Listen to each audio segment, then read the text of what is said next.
Good afternoon, members, officers and members of the public. It's 2 o'clock and the start of our committee meeting.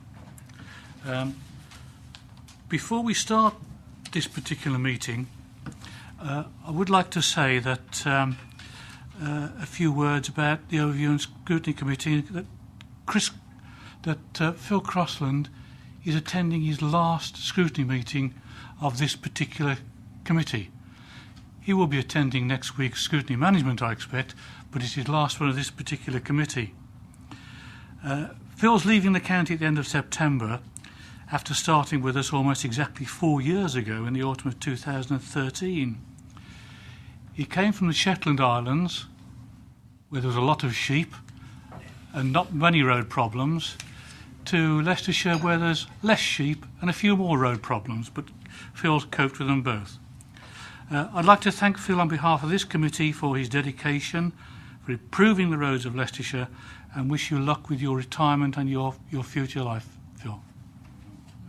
Thank you very much, Chairman. That was very, very kind to receive those kind words. Thank you. And I'd like to thank all members of the committee for their support over the last 4 years. It's been a pleasure to work in what was my home county, so thank you very much. I'd just like to inform members that following Phil's retirement, Anne Carruthers will be acting as the interim director for the short term. Okay, so now we can go on to the agenda, and we've come to item 1.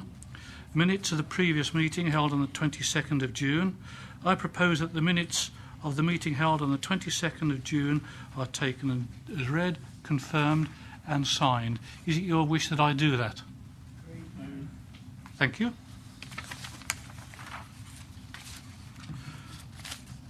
Question time. A question has been asked by one member, Mr. Hunt, and everyone should have a copy of the question and answer, which has also been provided to Mr. Hunt. These can be taken as read, so I'd like to remind members that no discussion will be had on the question. Mr. Hunt, having read the answer, would you like to ask a supplementary question? No supplementary question, Chair. Just thank officers for a very full and illustrated report. Thank you, Max. Item 4. There are no urgent items that I've decided to take on the agenda elsewhere, so we'll move on to item 5. Has any member got any declarations of interest in respect of items on this afternoon's agenda?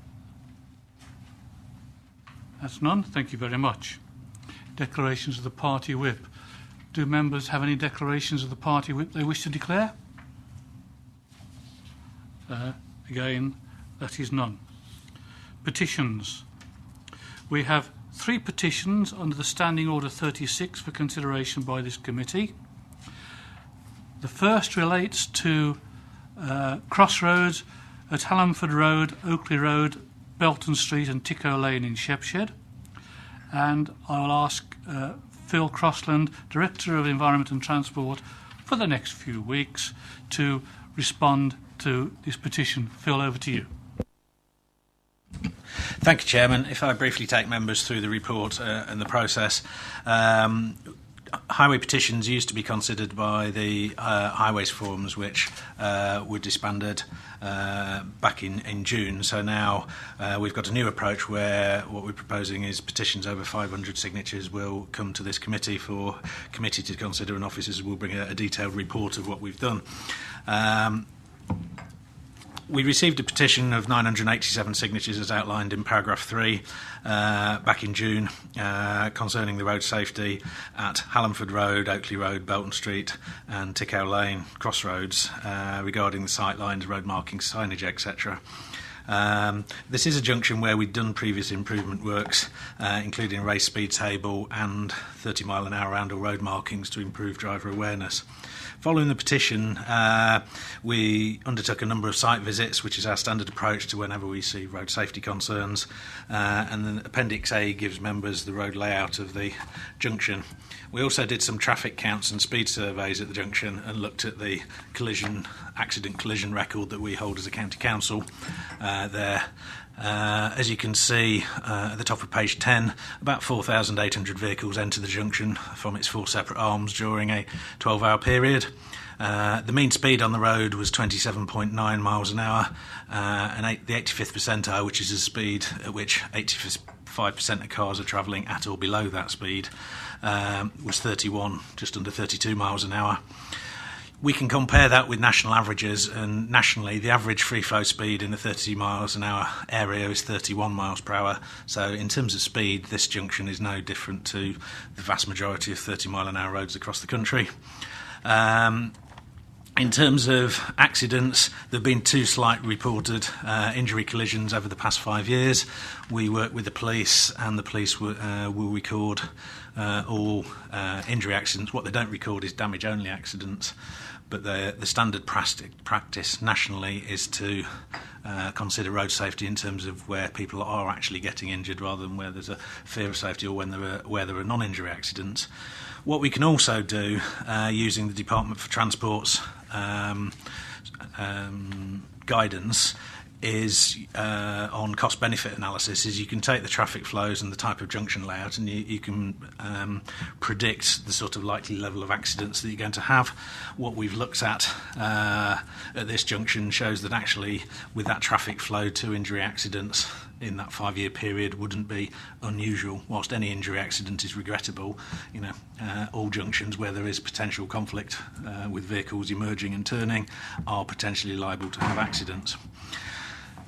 So basically the evidence suggests that it's not an extraordinarily dangerous junction, and just to point out at paragraph 9, members will recall that our commissioning strategy outlined the very significant financial challenges that we face as a council, and also the way the government has changed the funding that's available for local councils to introduce highway improvement schemes.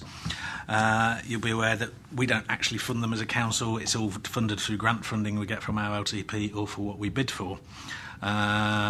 And actually our policy now is to maintain the condition of our highway network and consider essential safety schemes only, or bid for significant funding that delivers economic and housing growth. Unfortunately, this junction wouldn't fall into any of those categories, so we wouldn't be in a position to move forward with any significant highway improvements at the location. However, when we were on site, it was noted that the markings were somewhat worn, and there was some overgrown vegetation, so we have refreshed the giveaway markings, all the white lining, etc. at the junction, and we'll be arranging for the vegetation, which is predominantly highway hedges, etc., not highway authority responsibility, there the landowner's responsibility, so we will be working to get the vegetation cleared at that junction. So I think the conclusions in paragraph 13 to 15 sum it up, and we've done some minor works, but we won't be proposing to do any further action at that junction. Thank you. Thank you, Phil. I'd like to welcome Mr. Hibbard, the lead petitioner, to the meeting of this committee, and ask him if he would like to say anything about Phil's response. And Mr. Hibbard, would you like to come and join us at the table and sit beside Anne?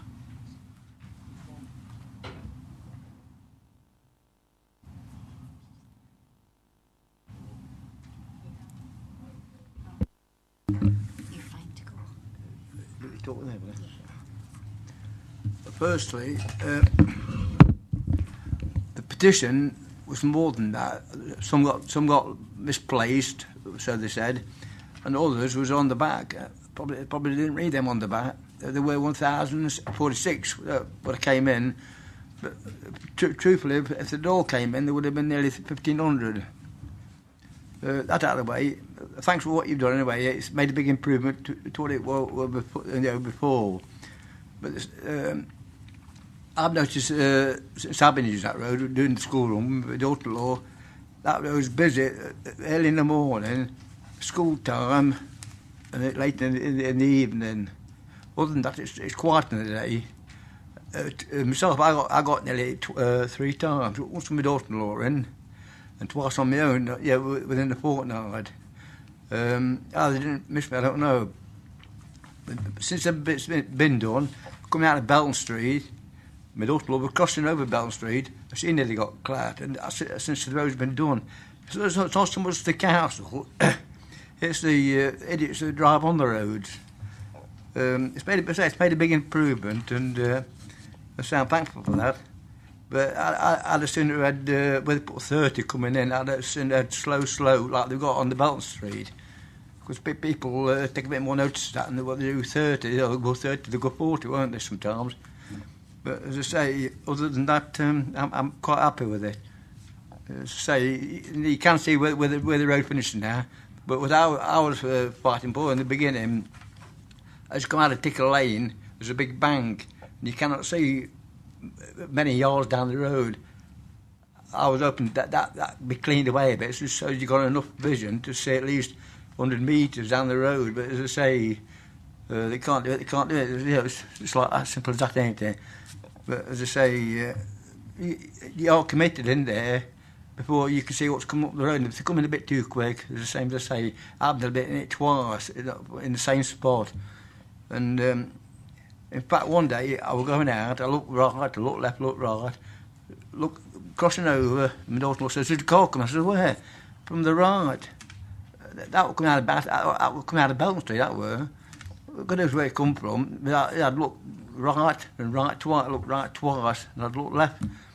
And they say it's not so much the roads, it's the same all round steps, it's people speeding. At Ives, they've done that. They'll never cure it. It's still idiots that's working on it, drive on it. The council's done what they can to them roads, improved them, but they made them faster now because that bit of a bounce out on Ives, that's, they just belt along that road. It's idiots think they can drive like Lewis Hamilton. Thank you very much, Mr. Hibbert. That's kind of you to comment. I'll ask Phil if he's got any comments to make about your comment about the bank and visibility and the slow markings instead of the 30, or as well as the 30 markings. But while he's thinking about that, your divisional councillor, Mrs. Radford, is on a pre-booked holiday and couldn't attend this afternoon. No. She has asked me to read out a couple of quick comments, which I will do now. She says, "As County Councillor for Shepshed, I fully support concerns raised by the residents who have signed this petition. I'm sorry that I'm not able to attend and speak, but I've already booked a holiday. I'm also aware that improvements for this junction are down to be carried out as part of developments to be built in the area." That's what Christine Radford said. Yeah. Phil, have you got anything that you would like to comment in response to Mr. Hibbert? Not really, Chair, other than I think it's a decision whether you put 30 roundels or slow. It's not either or, and I think we've done the 30 miles an hour roundel, so I wouldn't propose that we burn that off and change it to slow. Other than to also agree with Mr. Hibbert that actually the responsibility of this is the majority of, well, it's the minority of irresponsible motorists. You know, as I mentioned, the 85th percentile speeds, by default, that means 15% of vehicles going faster than that. There will always be a number of irresponsible motorists, and that's regrettably an enforcement issue that you can't actually engineer out from our roads. But I think it is a minority that do that, but unfortunately, that can cause accidents. Thank you, Phil. There was one serious accident on there, though, in 2015. I forget the chap's name. I was on Facebook one night, and he came on. And he said him and his daughter suffered serious head injuries from that.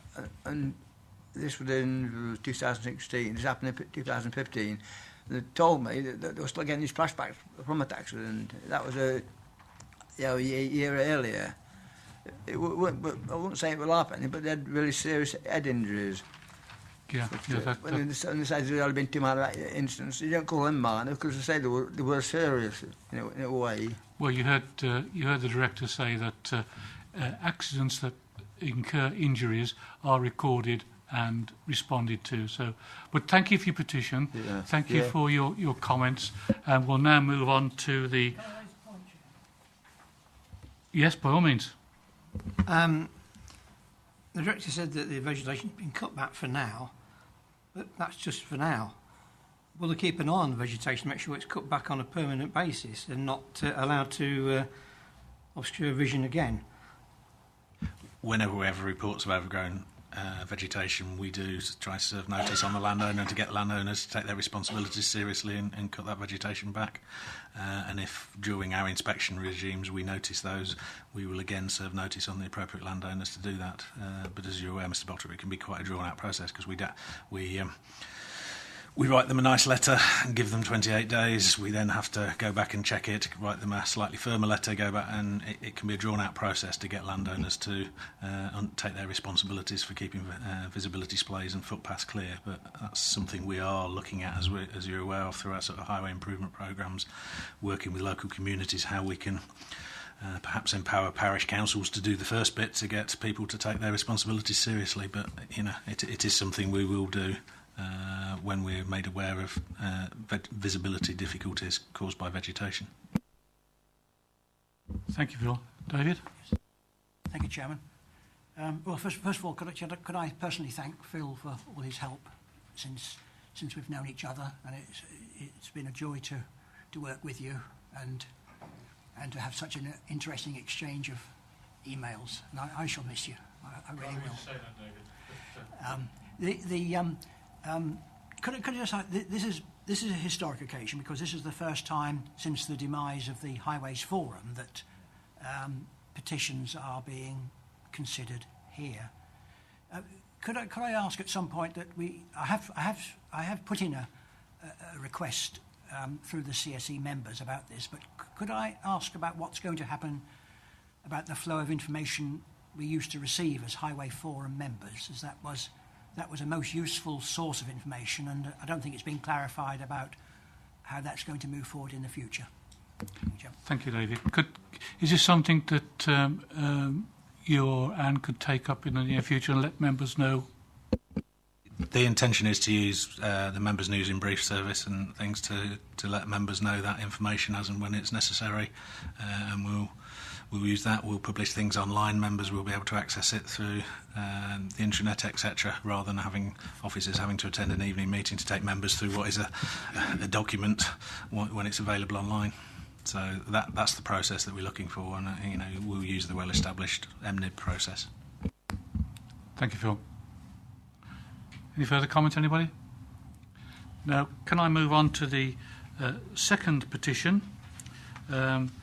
This relates to the Arriva number 56 bus service from Scraptoft Village to Leicester.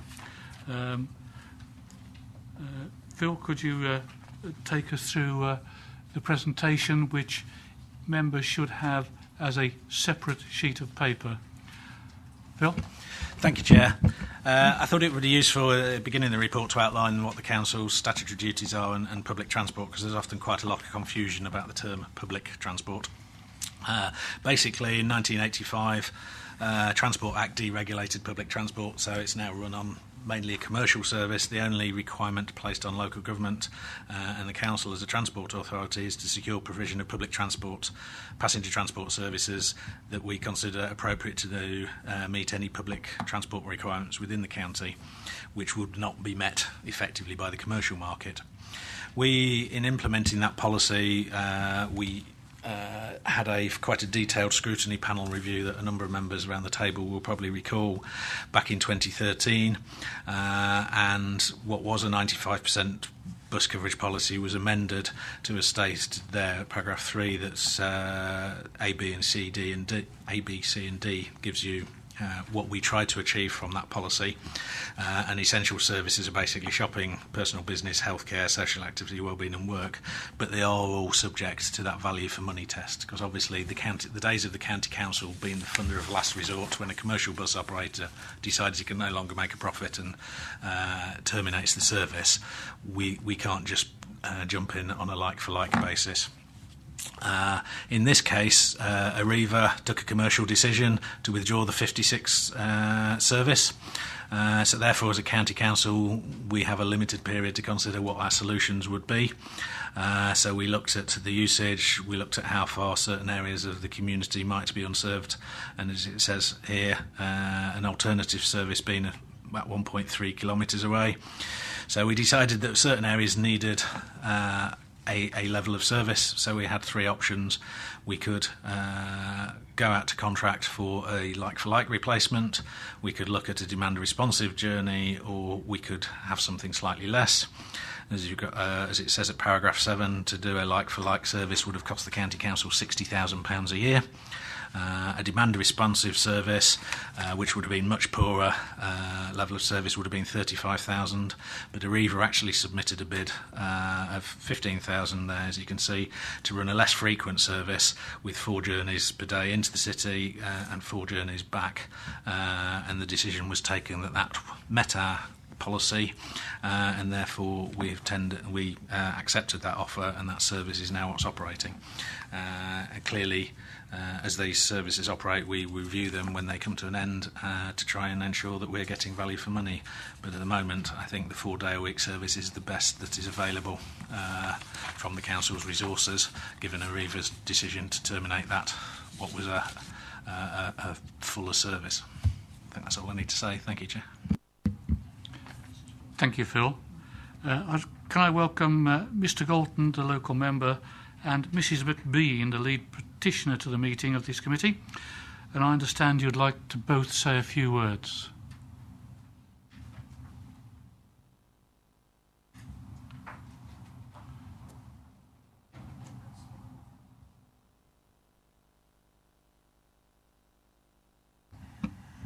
Simon, are you going to lead off, or Mrs. McBean? Would you like me to?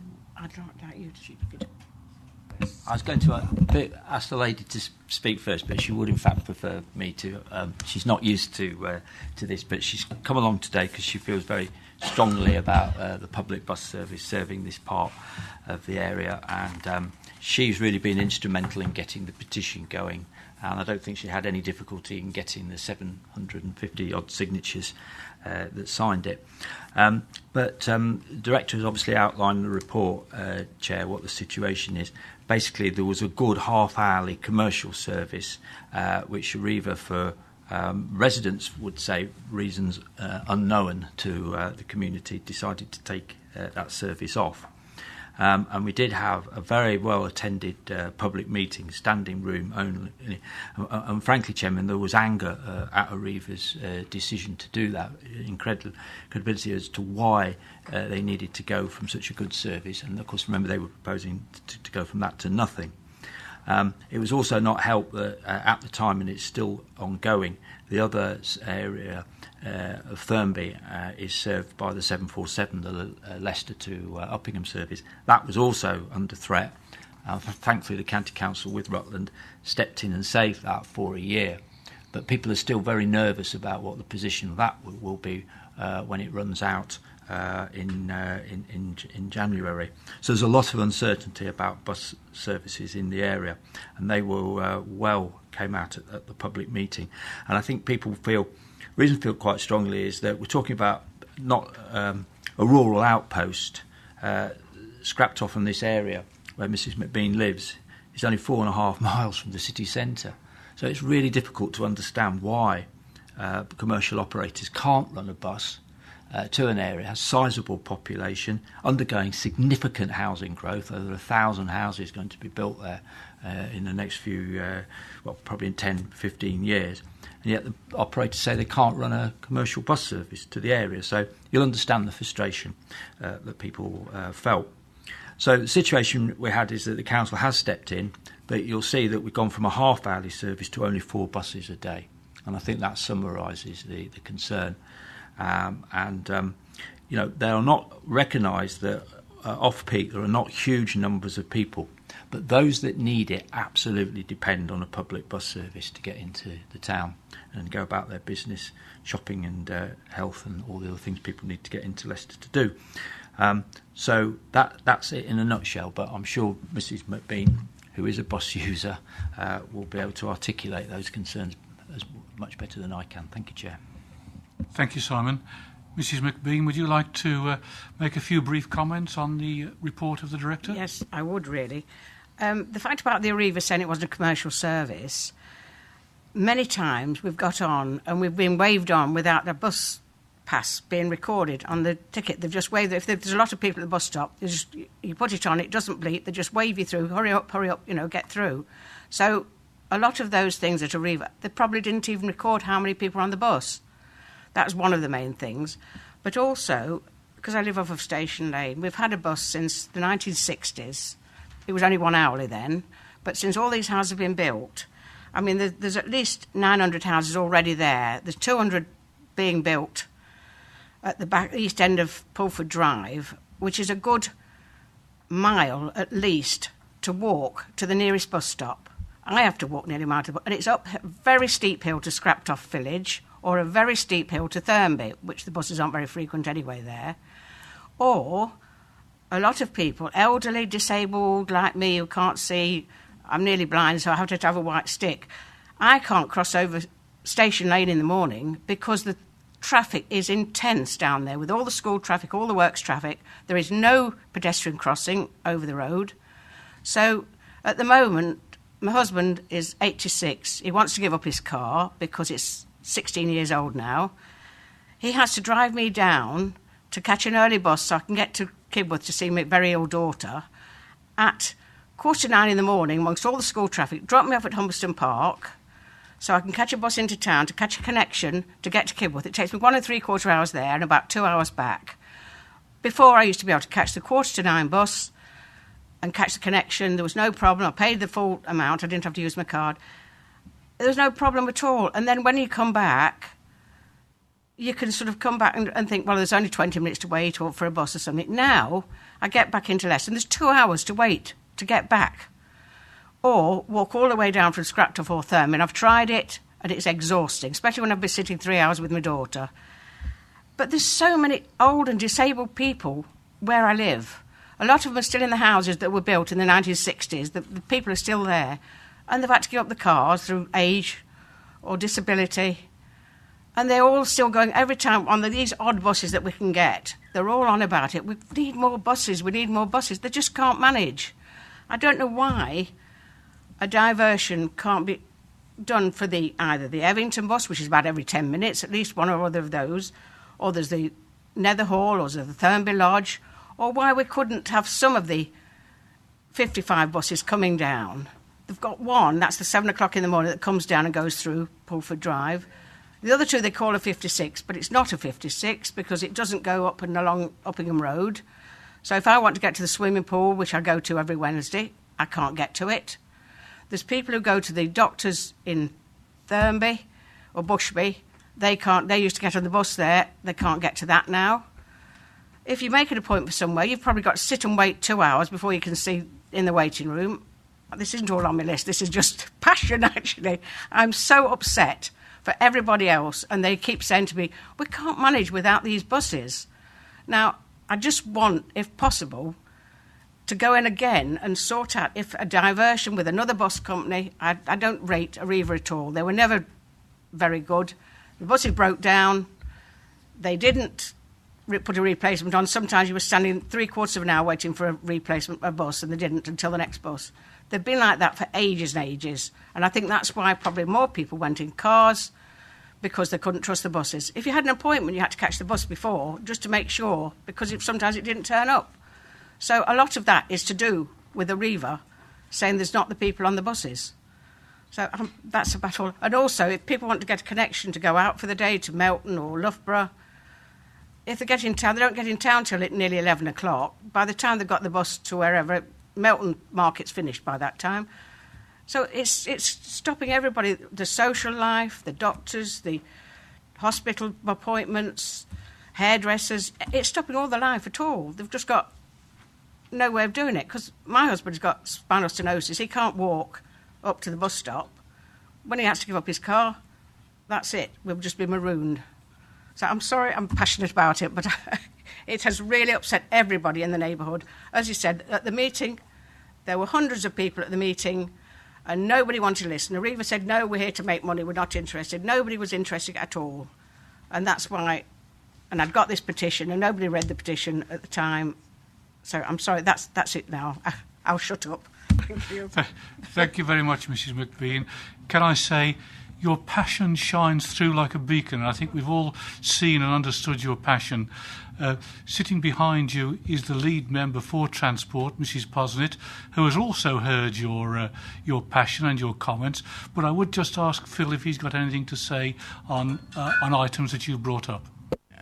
Thank you, Chairman. And I understand Mrs. Marine's passion and it is a real difficult solution to public transport. Personally, I think public transport is a misnomer.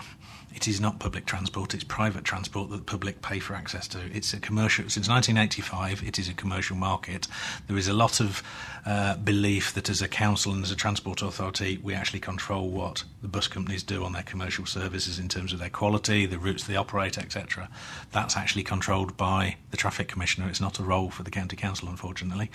Our role is purely if they don't provide a service, we have to consider what level of service we can put in. And clearly, in times of public sector austerity, the reduced budgets, we have to look at the cost per journey and the level of subsidy. And it's not possible for us to, regrettably, provide like-for-like services. We just can't do that.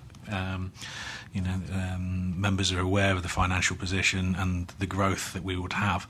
The other difficulty, of course, is that if you look at the operating costs of running a bus, they are going to keep increasing.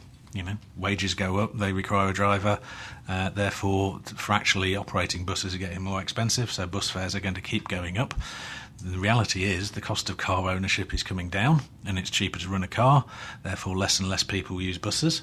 Those who have to rely on buses therefore end up with worse services because those who can will drive. Bus patronage tends to go down. Commercial companies then make commercial decisions and leave those uncommercial services for the public sector to have to pick up.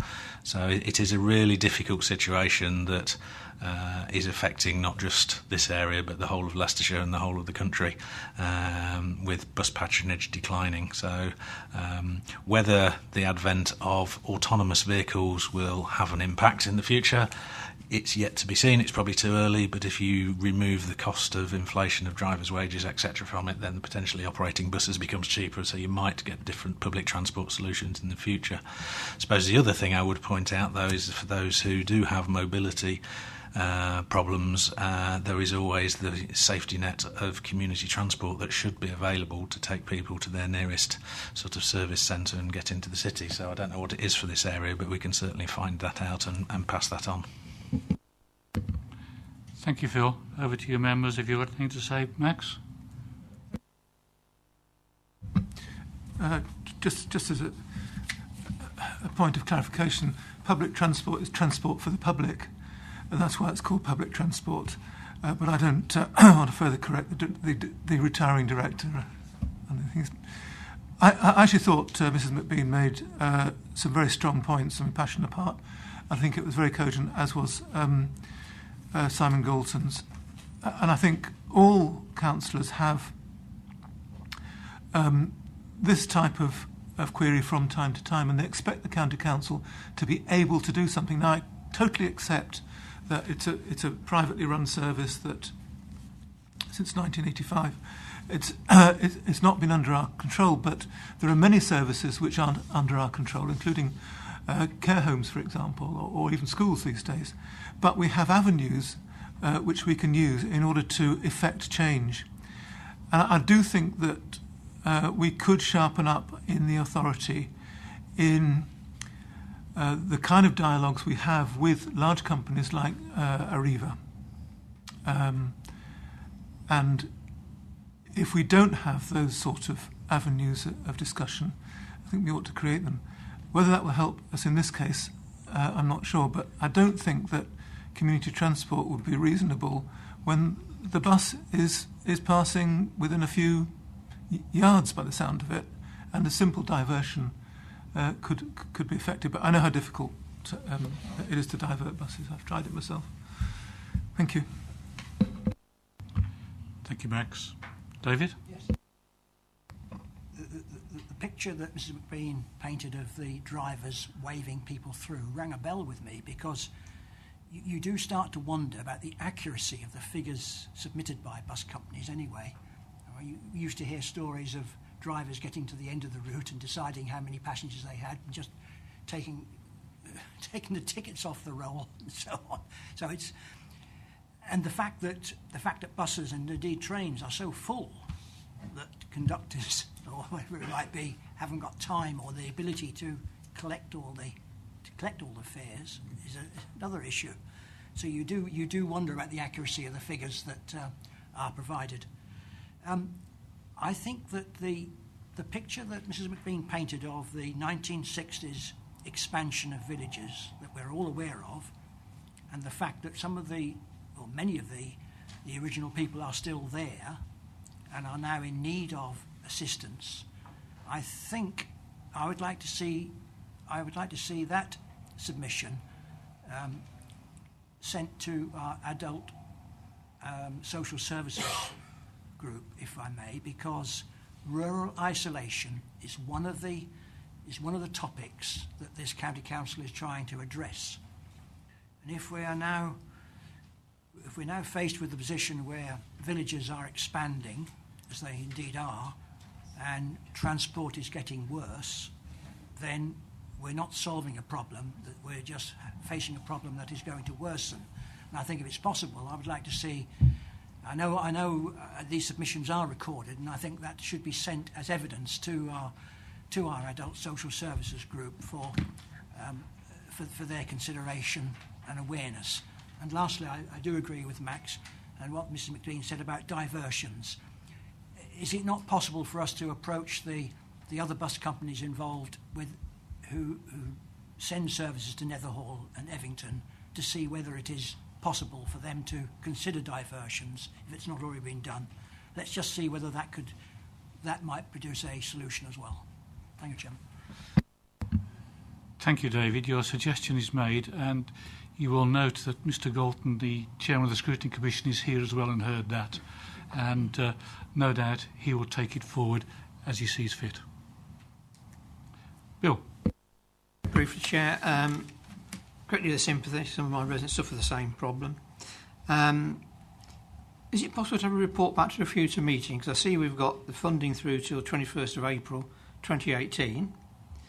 Some comments made by Mr. McBean about a road crossing, about you can't cross the road. So that's another string that perhaps needs looking at by officers. So perhaps if we can have a report back to a future meeting about how we can improve the road crossing to enable things to go ahead might be some help. And of course, hopefully we can do something about the bus service after the 21st of April 2018.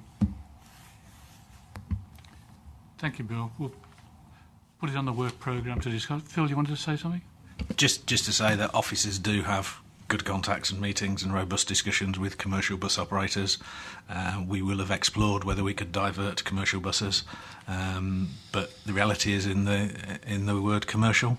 You know, these are commercial companies. They are there to make a profit, unfortunately, and they will do whatever we want if we get our chequebook out and pay for it. You know, we will try and influence. We'll have robust discussions and try and move them forwards. But ultimately, they're responsible to their shareholders for making a profit. And that's the battle that we always have as a county council. So it's not as if officers don't try. We do try very hard, but we don't have any control. All we can do is try and influence. We can't actually demand. Thank you, Phil. Thank you, Simon. Thank you, Mrs. McBean. Can we move on to the third petition, which we are considering? This was a recent petition, and as yet the officers have not had time to prepare an answer, but we will ask the local member, Mr. Sheehan, to present his petition to us. Mr. Sheehan, over to you. Thank you very much, Mr. Chairman. Yes, the lead petitioner, Mrs. Bullivant Parish, isn't able to attend today, so it's just me that you've got.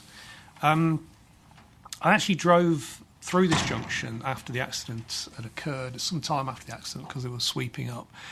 And my gut instinct, to be honest, was that it was a driver error on this occasion. But the thing is, there's been 3 accidents in the past 5 years at this location, and also it's a very busy walk-to-school route. So this is why there's the level of concern that we've seen from residents and why we've got a petition on this. I've had a reply from the officers saying there's not an awful lot they can do because of the money situation, but I still think this deserves another look. As I said, it's a very busy walk-to-school route. They've just lost their crossing patrol when they started up at the start of the new term last week. There was no crossing patrol. There was an arrangement with the pub opposite whereby people would park the cars morning and afternoon on the school run and then walk to school. That's now been changed to afternoon only. So the morning period, when you've got the rush hour with people driving to work, is very busy indeed. And it is probably the busiest junction in the parish. So really what I'm looking for from this meeting today is a site meeting to have a look and see what we can do, get local parish representatives along with myself and see if we can work out something that is feasible and affordable and that will actually make a difference. I don't know, I haven't got the answers. I can only rely on officers to judge how much of a problem there is and what resources we have to apply to it. But at the same time, I think there's a strength of feeling here that suggests that we ought to be doing more, and therefore I would like to have a meeting on site to see what indeed we can do. Thank you. Thank you, Mr. Sheehan. Officers will be responding in the normal way to your petition, but if either of them has anything to say at this point in time? Other than to say, as with all these requests, just for members' information, we get about 3,000 requests a year for traffic management interventions. A lot of those have a strength of feeling, but we're more than happy to arrange for officers to go and meet Mr. Sheehan and do a thorough investigation and report back to the next meeting, as we do with all these sort of requests. Thank you, Phil. Perhaps you can organise that with Mr. Sheehan in due course. Thank you. That's the end of the petitions, and we move on to item 8, which is the Highways Infrastructure Asset Management Plan, or the rather clumsy acronym HIAMP. So can I ask Anne Carruthers, the Director, or the Assistant Director for Environment and Transport, to present the report to us? Thank you, Anne. Thank you. Yes, as you say, the HIAMP, I quite like that acronym actually, but maybe it's just time. This report brings to members that a Highway Infrastructure Asset Management Plan. There is a draft. It's going to Cabinet next week and it is appended to the report. Just to remind you, I'm sure members are fully aware, this is part of our review of how we actually manage and maintain our highway asset going forward. The reason we're doing that is the government issued last year a new code of practice on how we should be managing our assets, so it's in complying with that. Also on delivering our MTFS savings, because we have a considerable amount to deliver across the highways function, and also in maximising the funding we get for maintenance from government, because they're putting various requirements on that, and in complying with those requirements you tick more boxes and get more funding. And indeed the table on set out there in the report on page 15 actually shows the amount of funding that's at stake, and overall to the period 2020-2021 it's an additional 3.6 million for us in terms of highway maintenance. In terms of the actual framework for asset management, again we're following the government code of practice, and the that kind of diagram on page 17 of your paper shows where the HIAMP sits in that. We have our highway asset management policy and strategy, which you're aware of, which was approved by Cabinet in June, and below that sits the HIAMP there. It's that shaded box with a brief description of what it actually, it does what it says in the tin. That's what's, the HIAMP actually covers and sets out. And I think the key bit to understand from that is that sets the key information and direction for the operational procedures that will come out underneath, which is each individual operational procedure across each of our asset categories, be it drainage, be it carriageway, etc., etc. So it's all part of a wider framework, and this is the draft plan for that HIAMP to comply with that code of practice and tick the boxes for the funding. In terms of the document itself that's appended, as you'll appreciate, there's an awful lot of information in it, but I just want to, if it's all right, Chair, take you through a couple of key points that I feel it's worthwhile highlighting to you.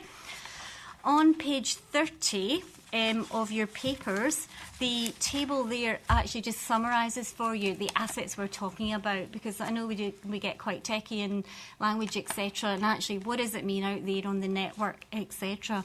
This is what it comes under. So it's everything from carriageway, footway, structures or bridges, etc., or culverts or retaining walls, drainage, street furniture. It's all there. And as you can see, there's a lot of numbers against that. There's some places where we're still collecting the data, such as the cycleways, etc. And we will improve on that over time as we go through the process and our knowledge grows each time. And you'll notice there on top of page 31, we've got drainage and gullies, 133,000, and you're very familiar with those because we had a report last time to Scrutiny about how we were proposing to manage our drainage and our gullies. And that's very much led by this asset management approach. Moving on, page 42 sets out the classification, how we classify each of those assets in terms of the condition. So it's how we actually assess if it's in excellent condition, good, poor, etc., etc. So it shows you there how we classify each of those. And the tables in the following the graphs on the following pages to page 46 show you where we're at the current point for those key assets. So you'll see from that, for carriageways and footways, at the moment our condition is shown as excellent, going by these categories. Bridges and traffic signals, we're in the good category. Street lighting and drainage at the moment, those graphs are showing you proxy measures because we're still in the process of gaining and collecting the appropriate data. For instance, street lighting, what we want to do is structural testing across the whole stock. We haven't yet completed that. So what we've given you there at the moment is the age of the stock as a proxy. Same principle with drainage. At the moment, the proxy there is number of inquiries we've had. Just at the end of that, page 47, we, as a result of the consultations we carried out on the policy and strategy documents, we have fed the stakeholder views into this process. And the 4 bullet points on page 47 just highlight for you what the key expectations of our stakeholders are. And that's quite important because that's being used to shape how we take those strategies for each of our assets and how we manage them. And you'll see there it's about prioritising funding to manage the safety of road users, and that's about managing risk. It's about focusing on the highly used parts of the network, but we all acknowledge actually, there's the value in the other parts of the network. The confirmation that our existing winter service will be retained at the similar levels or the same level as is at the moment, because that's something that's seen as a very high priority. And maintenance of roads, highway drainage and pavements is seen as a priority across all of our assets there. So it's useful to remember that in terms of the context of those strategies we're formulating across each of the assets themselves.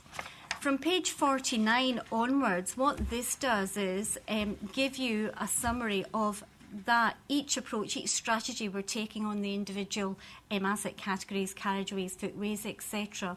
And that sets out how we will go forward, and that's based on life cycle modelling that we've done, looking at the existing condition, looking at the types of treatment that we could implement, what's the most effective type of treatment, and the amount of funding we're likely to have available as well.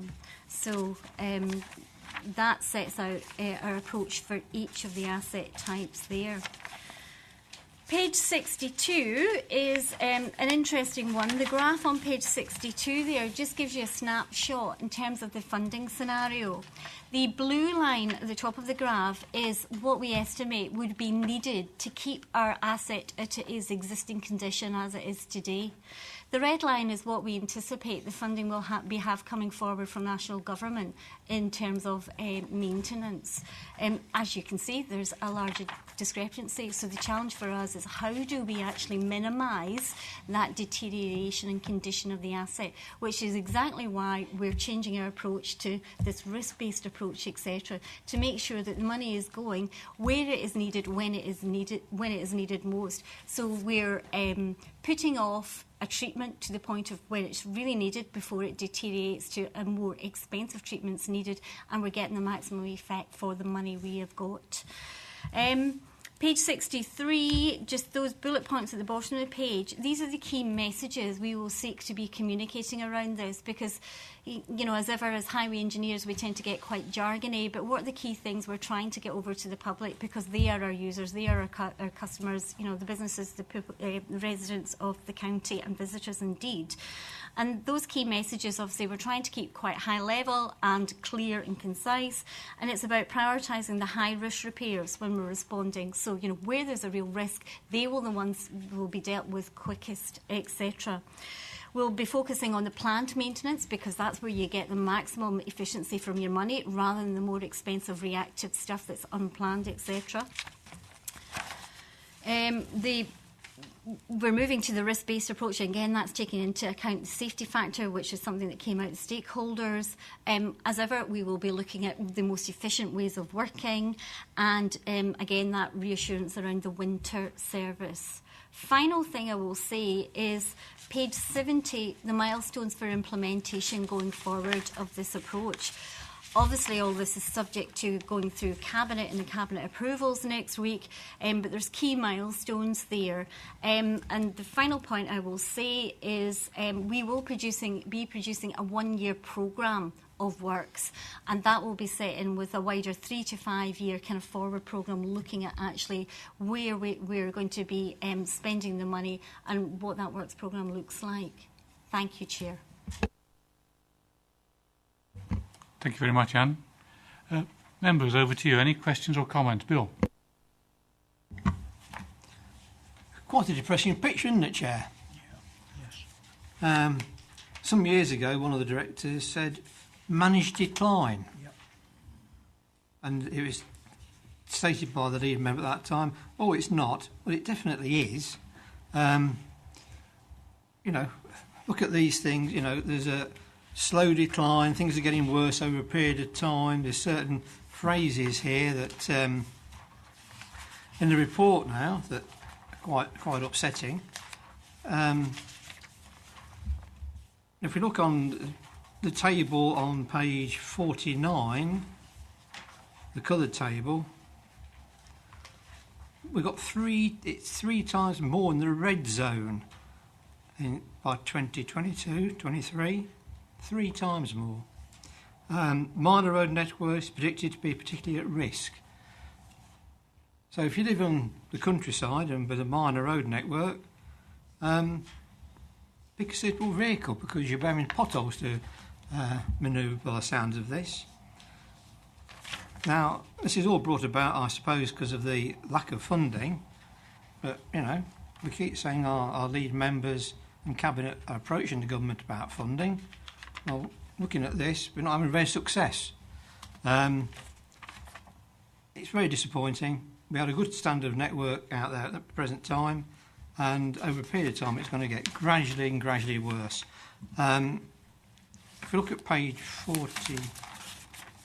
62,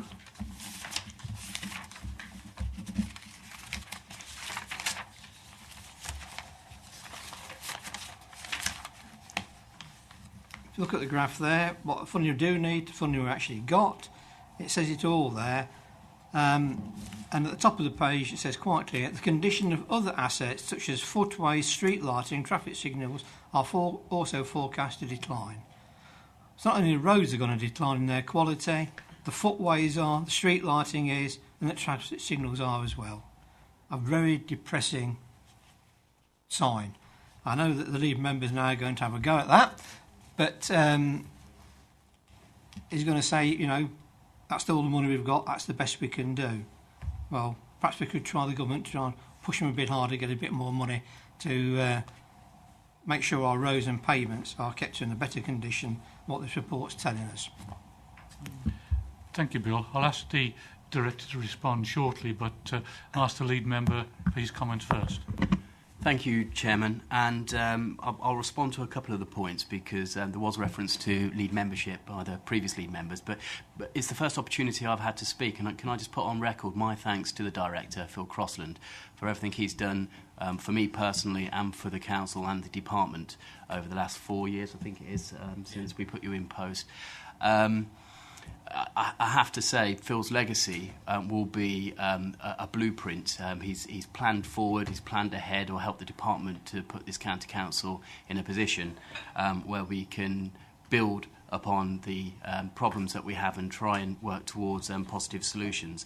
And from a strategic perspective, Phil's done a huge amount of work to make sure that Leicestershire County Council, in terms of our highways and our transportation system, is in the best position to prosper. So thank you ever so much on behalf of the Cabinet. In terms of this actual report, can I just say I welcome the report. I think the Assistant Director and Carruthers has already put on record how we're moving from a plan, an approach, a policy that's now been superseded mainly through government criteria.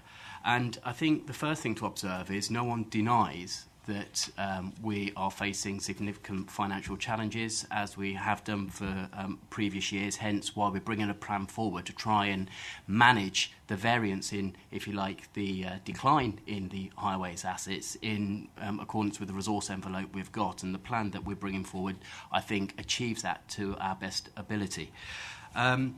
I stood up at the last full council meeting, and I was very, very proud to be able to report on the National Highways and Transportation Survey, which demonstrates that Leicestershire, in spite of being the least well-funded county council in the whole country, has the best roads, certainly A and B roads in the whole country.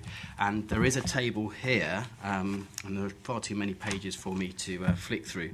But once again, that demonstrates that as of 15-16, we've got an exemplary set of assets that are in the best possible condition. They're not perfect, but they are in a very, very good condition. The future does demonstrate, and we've projected this, that some assets will decline. And in order to try and tackle those challenges, we need to bring a plan in that best addresses that. So we don't deny there will be decline. It's about managing how best we continue to support our highways assets within the resource envelope we've actually got. In terms of the next steps, this is the plan. We need to implement this plan. And that has yet to be delivered. I accept that, and no doubt future scrutiny sessions will focus on the delivery of the plan before us. But this is our best shot at dealing with the challenges we face within the resource envelope that we've got. I won't comment upon the wider fair funding campaign, because that's a corporate campaign that's being led by the Deputy Leader of the Council, and I believe we are making progress. It took many years to achieve some progress in terms of school funding, and I believe we can do the same in terms of general local government funding. But from a highways perspective, these are our proposals to deal with the challenges that we face within the resource envelope we've got, and that's the reality of the situation. Thank you, Chairman. Thank you, Blake, for that very helpful clarification. Thank you. Phil, do you want to say something? Yeah, if I could, Chair, just to clarify a couple of points. I mean, on the funding issue, it needs to be set on the national context. The latest alarm survey, as far as I understand, has increased from 12 billion backlog. It's now a £14 billion backlog on highway maintenance across the whole of the UK. So, Leicestershire's not immune to that, and therefore has to deal with that. I'm aware of the previous director's comments about managed decline, and actually, if you look at the condition of the road network over the last 5-6 years, it's been far from that. It's actually been a managed improvement. We've been delivering efficiency year on year efficiencies. We've reduced the budgets, and the condition of our roads have now. And I know Mr. Bolter says we've got good roads. I would dispute that we haven't got good roads. In fact, we haven't got excellent roads. We've got very excellent roads. Our A, B, and C combined is 2%. When you look at what the excellent thresholds are of 3% and 6%, all our network is excellent. And in terms of the page 49, moving from 6.9% to 16.5% in terms of needing maintenance, that's probably a move from excellent to average, which actually for the lowest funded authority in the country is probably not a bad position in terms of managing that decline. So inevitably we can't carry on year taking money out of the budgets and managing with less and less resources and keep improving. What we can try and do is manage to make sure we don't go from excellent to poor, and I'm sure we'll try and keep some of our roads in good condition and some others will go to average. And just to pick up on unclassifieds isn't necessarily rural areas. Unclassifieds can be housing estates in urban areas just as much as they can be country lanes. So it's those that aren't categorised as A, B or C network. So whilst it's regrettable, I think the condition of our roads is such that we are managing the decline from a very good position, whereas lots of other authorities are managing a decline from a very poor position. Thank you, Phil. Deborah? Thank you, Chair. I don't see any mention of roundabouts within the asset group, so I'm not sure if they come under the carriageway areas of roads, etc., etc. But I just want to ask a question about how new assets that will be handed to the county over the coming years will be dealt with. Just one example for you is the new asset that's coming to the county in the form of the relocation of the roundabout in the Nook in Anstey. There's a commuted sum of Section 106 money of over £5,000 for maintenance of that roundabout for the future. So LCC have agreed the roundabout is proposed to be a tarmac top against the wishes of the parish, myself and the residents who would like a green top. So I'm just wondering what that commuted sum of over £5,000 will be used for in the future, because obviously to maintain a tarmac top of a roundabout with no footfall or vehicles over it is not going to cost over £5,000. So I'd just like to know where that money is going to be used, because obviously it won't be used to restore maintenance of that roundabout. So is that just going to be absorbed into the budget to make up the shortfall in other areas? Thank you. Thank you, Deborah. Thank you for that. Just in general, in terms of new assets, you're absolutely right. In terms of what we actually do is we calculate a commuted sum over a period of 60 years for maintaining that asset into the future. In terms of the Anstey situation that you're discussing, yes, because of our risk-based approach and the way we're going in maintenance, what we would require in the instance of a roundabout and landscaping, etc., is we're no longer in the game of doing that kind of green, soft landscaping, etc., because of the additional cost that is, we're going for least cost option. There are always options if there's external funding from parishes, etc., agreements as that, to do something else with agreements around future maintenance there. But the commuted sum and the principle of that is over the longer term, the 60-year period, we will calculate a figure and we have a set formula for that in terms of we then put that into the budget to look at that maintenance going forward over that long period. But as we all know, over a 60-year period, an awful lot of things can happen in terms of whether that figure is the correct one for such a period. But actually we're going on guidance at the moment and best practice in terms of how we calculate that. Thank you, Anne. Good, Deborah. Thank you. David. On that point, roundabouts, I think, tend to deteriorate because of the acceleration and braking and the lateral movements. And they do seem to be slightly worse than the rest of the highway. But I must agree with what both Phil and Anna said, that is that our roads are in an excellent condition across Leicestershire. And I think you realise that when you drive into Cambridgeshire or Cheshire and you start to, into counties which I think we probably regard as wealthy, but which don't seem to be able to maintain the roads to our standard. I think having said that, it's very sad to read in this report that on page 61, it's already been referred to, it says in the report, the condition of carriageways is forecast to decline over the period of this plan at the expected levels of funding. And over the page, it repeats the same message of steady decline because the funding is not going to be there. And I think it says something about the state of our national finances, that we're now planning for a decline rather than for improvements.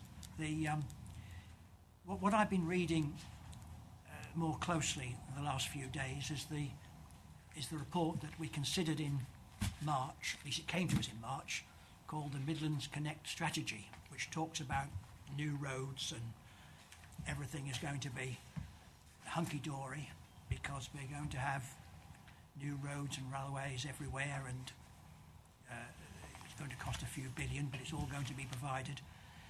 What is the point of providing new roads and planning for massive growth, as apparently we are, if at the same time we're allowing the existing network to steadily decline? I'm suggesting there should be a slight rebalance where we're looking just a little less at new roads and a little bit more at maintaining the network that we have in place at the moment. Thank you, Chairman. Thank you, David. You've made a few comments there that would be rather more apt to be put to the government. We can't expect our officers to answer for the government. But is there anything there you can comment on, Phil? As a highway professional and your lead advisor on highways and transport for the next 2 weeks, I'd argue it's actually you need both, because you need to invest in maintain the asset you've got, but if the country doesn't strategically plan for growth in the economy in the future, what you will do is you will end up pushing the country back into recession. So you need the new roads to stimulate economic growth. If you want the country to grow, if the country grows, from my transport planning days, I think it was 1% GDP is a 3% growth in demand for travel.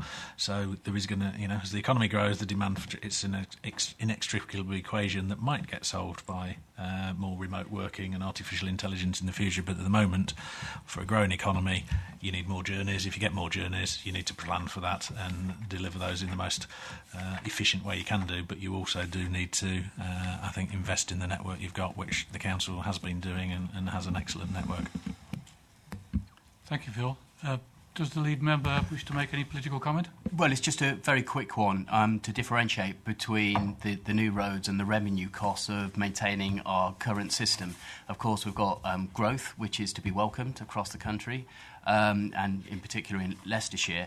And with growth, we need more capacity. And there are already existing problems, so we welcome the new roads and the capital funding that we're successfully bidding for, in the process of bidding for, to deliver those new roads. I think what we're talking about here is not the capital side, but the revenue side. The other point I'd like to make, the government have provided money, but of course they're ring-fenced pots of money, as we're suggesting in this report, for us to meet the upper tier level to be able to attract the incentive, the extra monies to come forward to help us maintain this road. There are certain conditions that need to be met, which the government have set out. So whilst we should be proud of the capital investments we're making, we can't ignore the fact that we have to meet certain criteria set out by government to maximise our revenue to be able to maintain our existing roads too. It's just the system that we're working to in the 21st century. Thanks. Thank you, Blake. Max. I think at the moment we're set on a downward path for growth, but that's nothing to do with our roads. Two particular questions I've got, and one actually arises from Deborah's remark about roundabouts, and I just wondered what facilities would be. It's not in the plan, and I'm looking at 5.4, where we talk about adopting highways that have come out of developments and so on. Is it possible for parish councils or town councils to adopt roundabouts? In other words, to take responsibility for whatever is in the middle of a roundabout, if you see what I mean. That's the first question. And allied with that, are we anticipating any change in the way we adopt highways to restrict costs, for example? We might choose to not adopt more highways internal to new developments, for example, and allow them to be managed by the inhabitants or management companies, that kind of approach. Has that been thought about? The second point I wanted to make was about the document itself, and I understand what Mr. Payne's saying about it being a plan for the future and so on. But what was lacking for me, and this not necessarily what is intended by the plan, but where we quite frequently get comments like, well, in fact it's repeated quite frequently, safety defects will be remedied according to agreed timescales to successfully defend against claims or for any other reason. In other words, we're not stating what defects, how defects will be remedied, because there will be time periods, there will be matters of how serious the defect is, talk about potholes and so on, but it might well apply to other things. We don't say in the document where the boundaries are or how deep a pothole has to be in order to be looked at. That's referred to through the document to other places, and I came across one or two that referred to other documents. And it would be very useful, particularly for members, to be able to instantly look up and find out what the expectations are for fixing potholes, for cutting the grass, for the roads that are gritted, for example. They're the obvious sort of consumer things that we deal with, but other things as well, which could be in an appendix, and I appreciate they will change from time to time. So the two questions are, one about adoption of highways, whether that's going to change, and secondly, about where we find the parameters with which these things are measured. Thank you, Chair. Thank you, Max. Or Phil? Sorry, Chair. I was just going to answer this because I've got actual experience from one we've done in Leicestershire of the first question. A couple of years ago, we put an island in Wymeswold as a safety one. We were going to tarmac it. The parish council wanted it to be grass, so I said we'll put it in as grass as long as you take on responsibility for maintaining and cutting the grass, to which they accepted to, and it was done. So we can do that. That's not a problem. Basically, we've got the very similar thing on the new Lubbersthorpe development, where the developers wanted to put, you've got the carriageway, a grass strip, and the footpath, which for maintenance is a nightmare, because if it's green, it grows. So that means we would have had to increase our budget for grass cutting. So actually, the adopted highway, part of the highway that's adopted is actually the tarmac bits. The grass in the middle stays with the management company. So all those things are possible, and we are looking at that. We try and resist block paving, non-standard guard railing. You know, the more you can standardise, the more it becomes cost-effective to maintain it. So we try to do that. When it's not standard, that's when we start to ask for more commuted sums, or when it's an additional over what's already there. So all that is going on. In terms of trying to reduce the amount of highway we adopt, I think if it serves more than 6 houses and the developer wants us to adopt it through the planning process, we've probably got to adopt it. What we can control is whether it's block paved or whether it's tarmac. So we do all that. And I don't know if Anne wants me to carry on and answer the next one, or do you want to answer the... Oh, sorry. In terms of the timescales, I suppose, and Mr. Payne's comments were actually right at the nub of this. This is actually a different approach. This is about a risk-based approach. And actually, it's about getting maximum bang for the money. You don't do that by chasing potholes. So actually having a response time that will fix a pothole within 3 days, 7 days or 30 days isn't sound asset management. It's about intervening at the right time. The risk-based approach means it's going to be really difficult to actually say we'll fix that pothole in this time, because what we need to be doing, and I draw members' attention to page 17, paragraph 18, sitting alongside this there is going to be a whole host of highway maintenance operational procedures. That's where the detail will be, and they will be developed over the next 12 to 18 months. What we need to get to the position of is a fairly easy risk-based approach. So, for example, if it's a high-speed road and it's a pothole of 40 millimetres in the wheel track, that's probably quite dangerous and needs fixing quicker than, say, a 40 mil pothole between wheel tracks on a residential street, because that's a different level of risk. So what we need to come up with is a way of almost a risk assess matrix where we can give some guidance to the public that, well, that one's we'll deal with in 5, we'll do right first time fix in 5 days, that one it's safe to leave 28 days. Actually, it's less than 40 millimetres. That gets put into a patching programme, and we do it in a really cost-effective way, potentially in the next 6 months. It's all that level of detail that will need to be thrashed out over the next 12 to 18 months. But the fact it's a risk-based approach means you can't have that standard, we'll fix it this quickly. But there is a lot of work going on in the department at the moment over service levels. Thank you, Phil. Okay, Max. James. Thank you, Chair, and thank you very much for the report. We've talked quite a bit, understandably, about sort of keeping in good order what we have and repairing what we have. But I was wondering how much focus is given to looking at how efficient what we have and how effective what we have is, rather than particularly how good a state of repair it is. There's a roundabout on the border of my division that the chairman will be well aware of in Syston, which isn't especially old, nor is it in especially bad repair. What it is confusing, extremely confusing for drivers.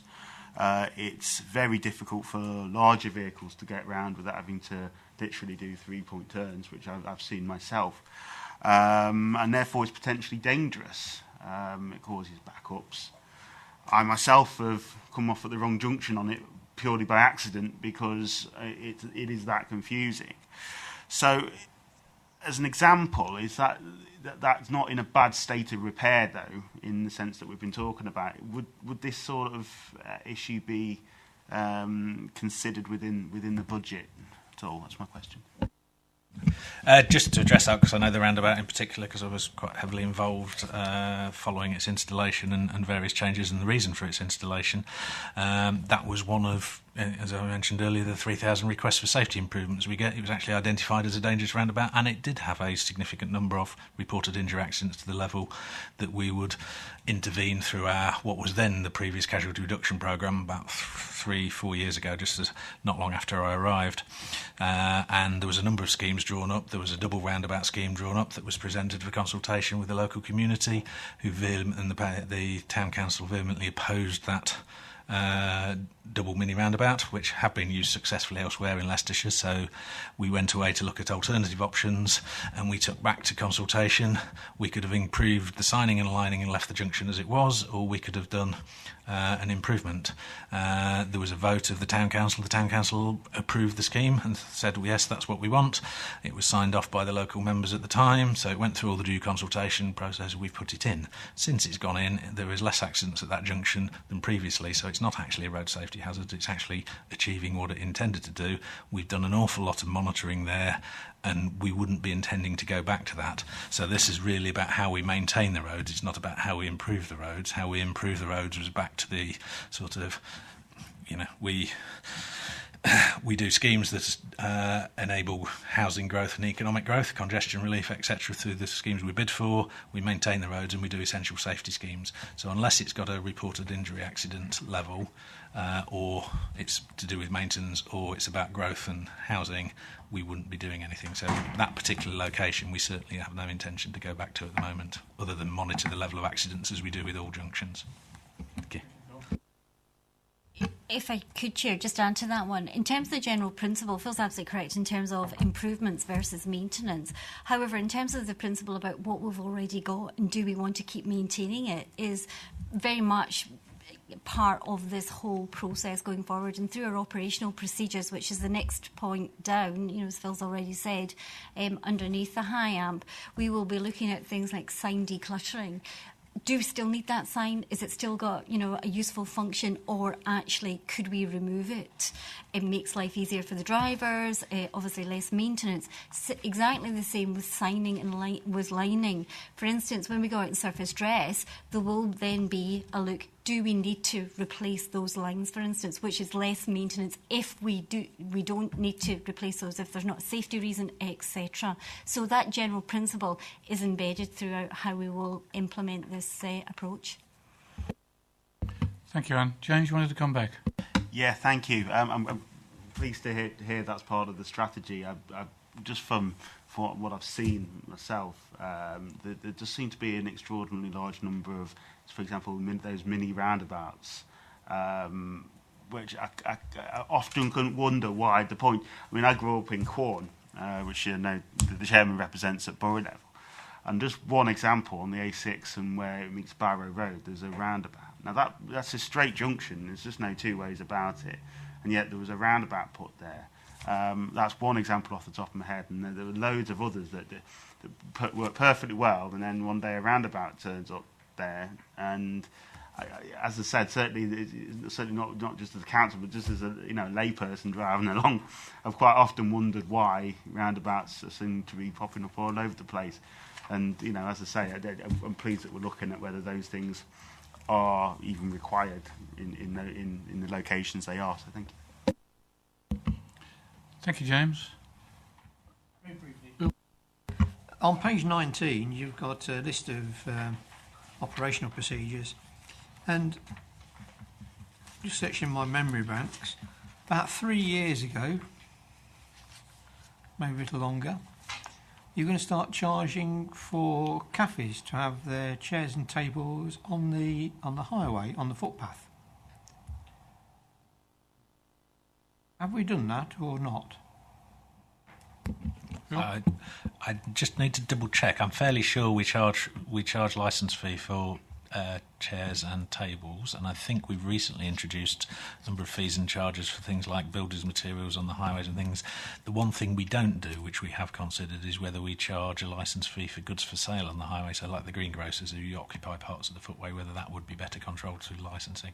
And that's a thought process that's going on. But where people are using the highway, and we can make a charge, effectively we will look to do that. But I'll double check, and I'll make sure something's sent out to members about what we do and don't charge for. We did ask a paper to come back to us in the previous life, but one never did come back. So if officers could make a note of that sometime. Phil's just offered to let us all know. Thank you. You've got 2 weeks to do it in, Phil. Thank you.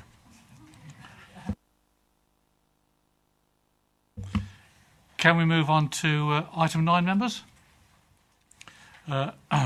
Item 9 relates to the LTP3 Hinckley Area Project Zone 4 and the proposed transport improvements. I'll ask Anne if you could take us through this paper, Anne. Thank you, Chair. This is seeking Scrutiny's views in advance of a report to Cabinet next week on the latest position in regard to the Hinckley Area project. Members are well aware that we've been doing a lot of work in Hinckley over a number of years. A number of phases of work have been proposed. Those are set out in Appendix A. There's a plan there showing those 4 phases. Phase 1 to 3 have been implemented or are on the tail end of being implemented, and we funded those via 5.5 million from the Local Growth Fund plus LTP funding. In developing up Phase 4 of the works, we submitted a bid via the LEP for single local growth funding last July. That bid was for 16.36 million, of which 11.9 million was from seeking local growth funding towards that project.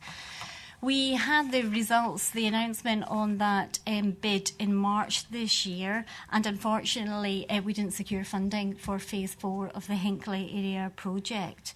Where that leaves us, therefore, is we have 800,000 available from the previous phases to look at taking forward Phase 4. I'm sure you will absolutely agree that that's a significant scaling down of what we had proposed to do through our bid. We then hence have consulted on what are the priorities for that £800,000 worth of funding available that could be delivered in the interim while we seek further funding, etc. That consultation in Appendix C 1 and 2, you'll see the responses and the officers' responses to those. And just for the sake of clarity, just say the Appendix C there, the list of who was actually consulted. The second last one, Hinckley and Bosworth, 7, that was the officers. It was the district council there, the borough council that we've consulted there, and obviously the local members as well. From the consultation, which was set out in Appendix A, the framework set out in Appendix A there, and the responses we've received from those, we realised that we needed to change slightly, amend our criteria in terms of how we actually prioritise to better fit better show the fit against the strategic policies, because that was something that came strongly back in the consultation, and to emphasise the delivery. Bear in mind we only have 800,000 and some of the options will just not be deliverable under that funding level. A number of members were consulted, and we have shaped our proposals taking on board where we can, obviously, the results of that consultation. Particularly, I would highlight to you that in Appendix D is what we're proposing we actually spend the 800,000 on going forward. So that's a list of schemes. In terms of responses that came back and where that's influenced the consultation, I'll pick a couple out for you. Lancaster Road pedestrian crossing, all members who responded were supportive of that, so you'll see that that's on the list as well. The car park signing VMS, which was in the original list, is not on the final proposed list, primarily because either members had no comment on that or did not support it. So, and as you'll see from the amounts of funding there, it was a significant element of the 800,000, so that one's been taken off. Where there was support for schemes, and they're not included in the list, such as Holly Road, junctions, and Doswell Roundabout, etc., it's purely because it was unaffordable in our funding envelope. What I would emphasise in the end is, while it's unfortunate and, you know, it's a major disappointment that we didn't secure the LGF and there's just the 800,000, you know, I would just emphasise that we have actually spent a considerable amount of capital in the Hinckley area under this project and other projects. And since 2013-14, we've spent 12 million capital in the Hinckley area out of a total of just over 38 million, which equates to 31% of our capital budget over that period. And, you know, I'm sure you're aware that Hinckley's got a population of 10% of the county overall. Final thing I would say is I would reassure that we are seeking funding from other sources as and when they come up for, you know, what we actually want to do as the complete phase 4. An example of that is we've currently got a bid in under the government's National Productivity Infrastructure Fund for a total of 5 million for the Holly Road junctions in Hinckley. So we will take these opportunities as they come up to make sure we can progress this as quickly as we can. Thank you. Thank you, Anne. Members, over to you. David? As you'll expect, I've been very closely involved with this all the way through the various zones and phases, and have worked very closely with the highway officers, and I think there's been a very successful outcome as a result. It was close and cooperative working, and it has been a success. It is, of course, very disappointing that this final phase, if you look at the coloured map on Appendix A, you will see there what the final phase would have produced, and that is attention to the major junctions around the town centre,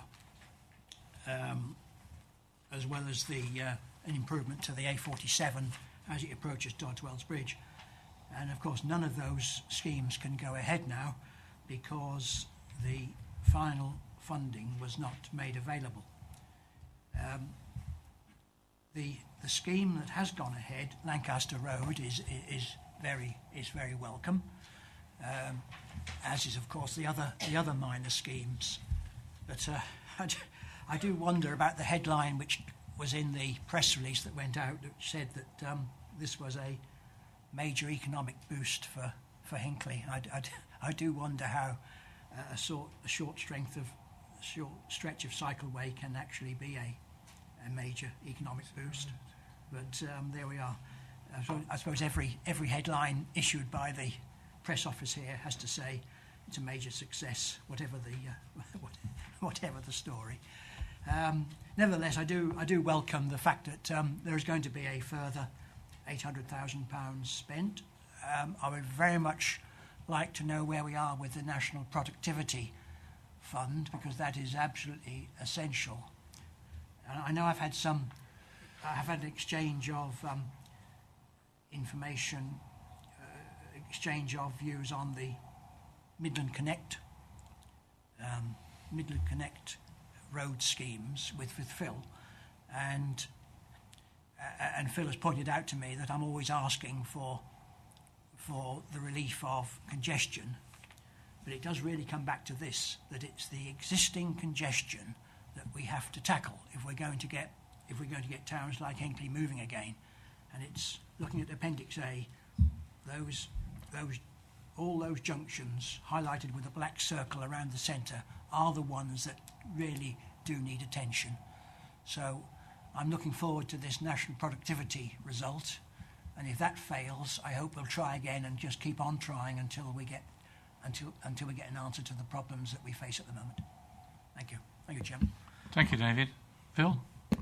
Just to pick up on a couple of points on that. In terms of the few metres of cycle lane and how can that contribute to the economy, well, that was the whole basis of zones 1, 2 and 3, was about walking, cycling, and members will recall that the reports on those, I think, identified, if my memory serves me correct, it was something like 54% of journeys to work in Hinckley are less than 3,000 metres.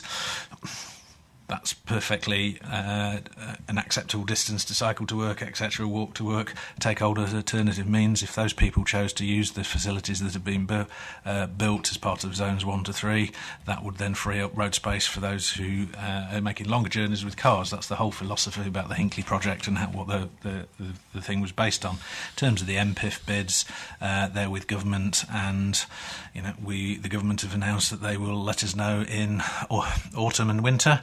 But Mr. Bill will recall the LGF announcement that government were announcing in autumn and winter. I'm not quite sure what the government mean by autumn and winter, but we would hope by Christmas we'll have an announcement on those NPIF bids, and as soon as we do, we'll bring those back to members. I'd also point out that an awful lot of this is delivered and conditioned by various developments. So if the sustainable urban extensions go forward, a number of the junctions around the A47 and things like that will be approved. What we were trying to do with the package here and the funding bid was to do what everybody would actually want, and that's get the infrastructure in advance of the houses. But unfortunately, some of this may be that the infrastructure follows the houses, as is the case across the whole country.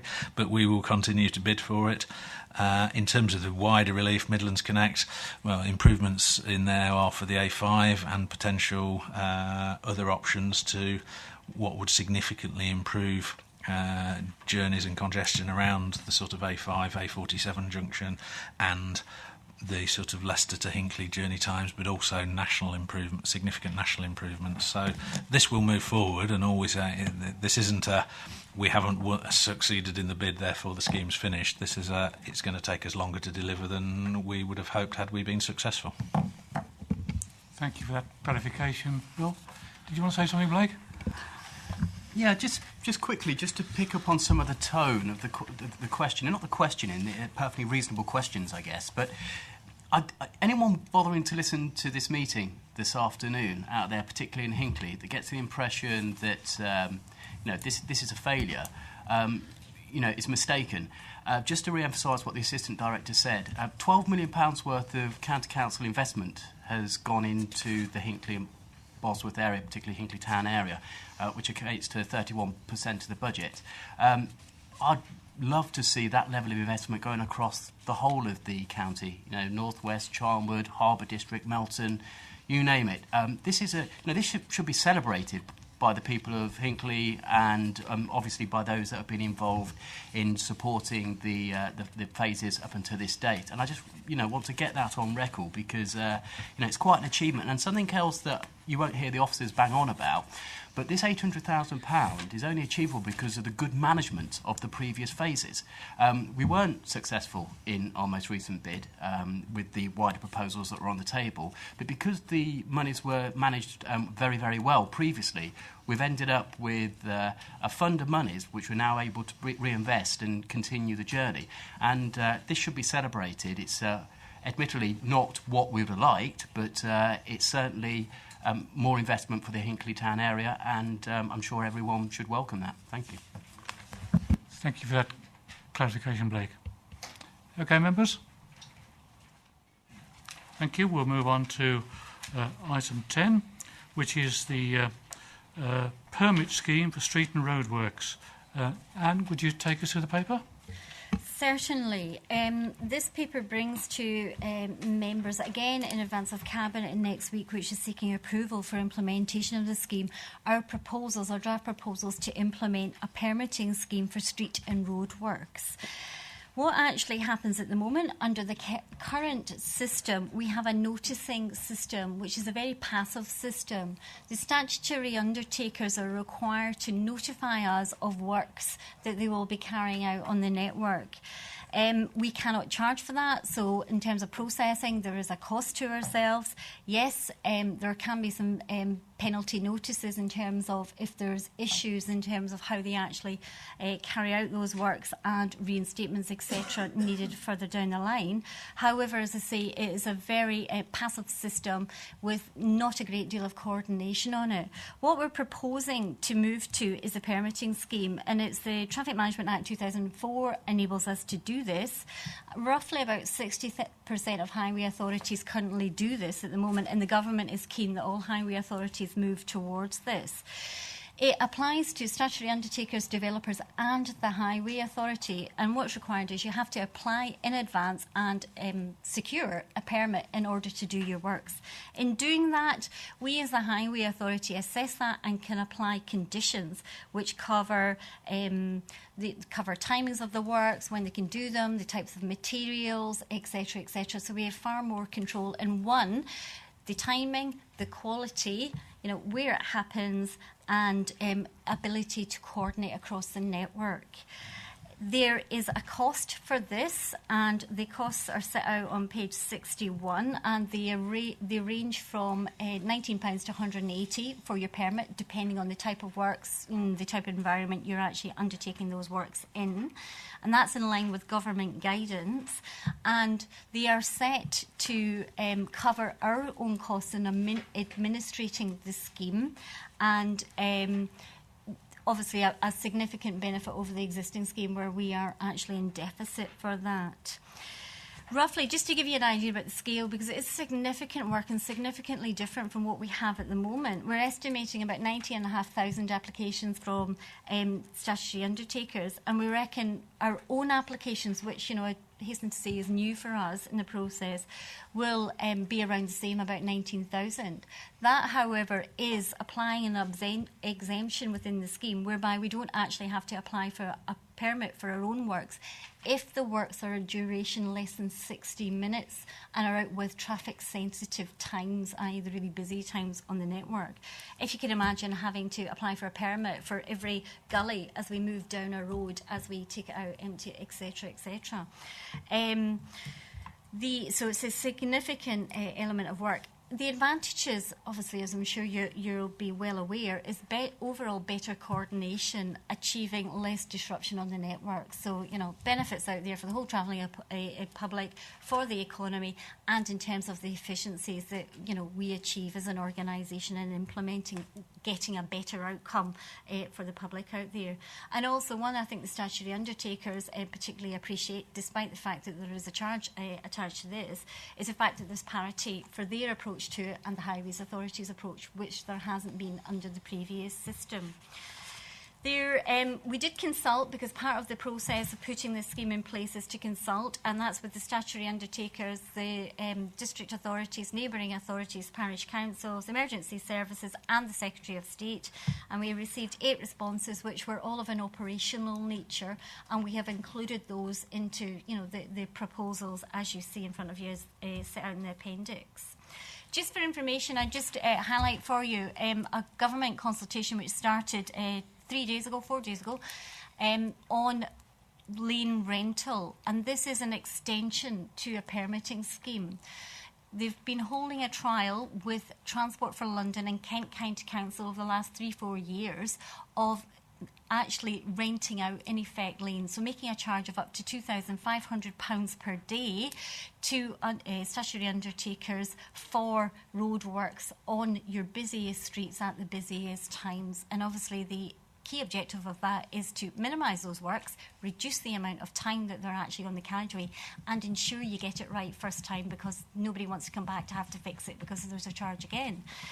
The consultation on that, if that comes out to make permanent that ability, to actually permit charge for your lane, we would then look to amend our own permitting scheme, because it's only permitting authorities who would have the ability to do that. So that's something we would consider, obviously subject to going through Cabinet and being approved for implementation. Final bit, next steps, if approved at Cabinet, we would begin trialling this in November this year, looking to full implementation next February. Thank you.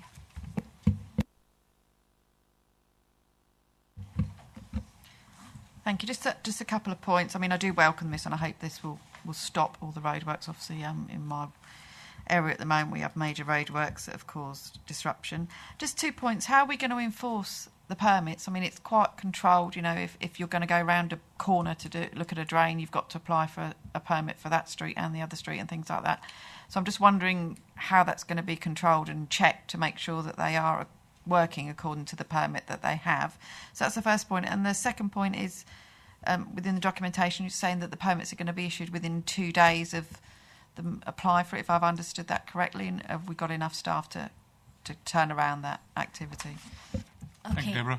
Thank you. Yes, no, very apt points. The answer is slightly the same to both of it, or the same to both of them. In effect, is actually we need far more resource in house, and part of this project has been about actually putting in place the right resource and the right amount of resource, because it is a considerably bigger operation than the previous, system, and that again is all costed in terms of the cost of those permits to make sure we're covering those costs of additional staff. So your first point, how are we enforcing it? There's a whole regime about inspections around the permits we issue and the conditions in those. So that is costed in as part of the whole operation, and that will then pick up actually where things aren't happening when they should be happening. I think the one of the challenges for us is the really small scale works by the developer, where they're, it's not like the utilities or ourselves, they're the ones that are maybe most likely to think, well, Sunday afternoon I'll go out in the quiet and I'll do that. And that's notoriously tricky for us to clamp down on. But we do rely on reports from residents, parishes, whoever, so that we can chase that kind of thing up. But, that tends to be relatively few and far between, and it is the small scale ones. In terms of the timings for turning around applications, again, that's about the right staffing, and that's what we've looked at and we're working through, etc., to make sure we get that right. And again, it does depend on the type of permit you're applying for. For instance, if it's major works for a utility company, they have to apply they go through a two-stage proposal. One's for a provisional permit, and they have to, and works that comes into, if they're going to be on site for more than 11 days, it's on a traffic sensitive road, so there's a different type of process. So it's not everything is 2 days, it depends what you're applying on. But the whole principle is, we've looked at it, we've looked at what we think the resource requirements will be, and we're resourcing up to that level. Final point, if I may, is just your comment about this may, hopefully it'll see the end of roadworks. It won't see the end of roadworks. What we're wanting to do is better manage those roadworks so we have less disruption. Deborah, you wanted to come back? Just one, are we going to be prosecuting companies and utilities that don't adhere to the permits? Are we going to go to that? Or I don't want it to be a scheme that comes in and then, oh, well, it was only a day or so. Are we going to actually prosecute these companies that don't apply to their permits? Let's hope it doesn't get to that, but ultimately, there's a whole fining process around it, and I guess if we just don't get compliance, ultimately we would need to go with our, work with our legal colleagues to decide how far we wanted to take it. But the whole thing is built up that actually there are penalties, so the incentive is to avoid those penalties, and hopefully most organisations will get the message. As I say, 60% of highway authorities already have this in, so the big utility companies are kind of used to working with this kind of regime. I think, as ever, the challenge will be the small independents, the one-offs, and that will be something I think we'll need to look at on a case-by-case basis. Thank you. David? When people complain to me about major roadworks and people going into the road, I always say, well, they're putting in drainage, they're putting in electricity cables, they're putting in gas cables, they're making life better and safer for everybody. And it's better that this work is done than just left as neglected, outdated equipment under the ground. But just coming back to Hinckley for a second, obviously we're all jumping on our bicycles to use this wonderful network and avoiding congestion, but the congestion is growing. And one of the reasons the congestion is growing is because of the fact that the Severn Trent are digging up, or have dug up, every single major road leading into the centre, because they're putting in huge tanks. These tanks are to absorb floodwater, to keep people's houses dry, of course, to keep businesses dry, and to channel the water away. And it all flows into the big pit. And I'll be mentioning it later to Lonnick outside this meeting. But nevertheless, all this work is going on, and this work goes on for about 6 months at a time. And presumably now Severn Trent are going to be charged for the use of the road in that time. But what I'm just interested in is every time Severn Trent completes one of these exercises and the road is all tarmacked, in a few days' time, the whole thing is dug up again, because under every single major road in Hinckley we have quicksand, without exception. It is not possible to put anything into a road in Hinckley, in any of the major roads coming into the town, without the risk of hitting quicksand. And this is the sand that they hit is not just moving the stuff just a few inches. I'm afraid the stuff moves 100 yards at a time. It really is quite pernicious. I'm just wondering what happens then. So when something happens under the ground which is unbeknownst to the undertaker, do we then doubly penalise them by charging them for the second time they have to go, or second or third time they have to re-enter and start again? Thank you, David. Anne, can you address that? Just on pick up a couple of points there. Your last question about if something else happens because of the underlying geology, in effect. Ultimately, I mean, that's what our inspectors will be going out to look at in the end. Have they complied to the conditions? Have they done it to the standard we wanted? In which case, if that's complied with, then I think there's a real challenge for us in being able to go back to them and make the, in terms of if it's a geological thing, something completely out with their control because of the underlying conditions. We don't always know what there is until you get there. Where we do know what there is, what we need to be making sure is in those conditions of reinstatement that we're building in future-proofing as much as possible to avoid anything like that happening. It's a difficult scenario, but there would be a judgment by our inspectors in terms of, is this actually whoever the organisation was, the utility was, not complying with what we'd require them to do, or is it something out with their control, in which case we'll have a separate conversation about how we best deal with that. The other point about, I'll just clarify, if I may. You mentioned that, in terms of length of time, if Severn Trent were in digging up for a long time, we'll charge them for that length of time. At the moment, this proposal does not account for that. They get charged for actually getting the permit. So it's a one-off charge for that. It was only if in that subsequent, consultation that the government's now running about lane rental, if that comes to fruition in any way, it may be something that we could add on to a permitting scheme. At the moment, our proposals as they stand are about charges for getting an authorisation, etc. And those, that varying scales that we've got there in that table actually reflect the type of works and length of works. It's not a charge per day, etc. at this point in time. Again, all points covered, members? Thank you very much. Can we move on to item 11 now, which is the performance report for Q1 of this year? And I'd ask Phil to take us through that, please. Thank you, Chairman. I'll take you through the report, and my colleague Nicola's here if there are any questions of detail to help if members have any. This is the Q1 performance report for Environment and Transport.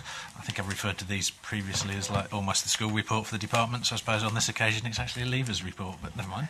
So in terms of our performance, this gives, Appendix A gives members the performance indicators as they relate to the Council's strategic plan and shows the direction of travel and also rates them as red, amber, green. And for this quarter, 13 of our 19 indicators have been updated, 8 show improvement, 2 have declined, and 3 are the same as in previous quarters, and 6 haven't actually been updated because of the sort of timescales for the data.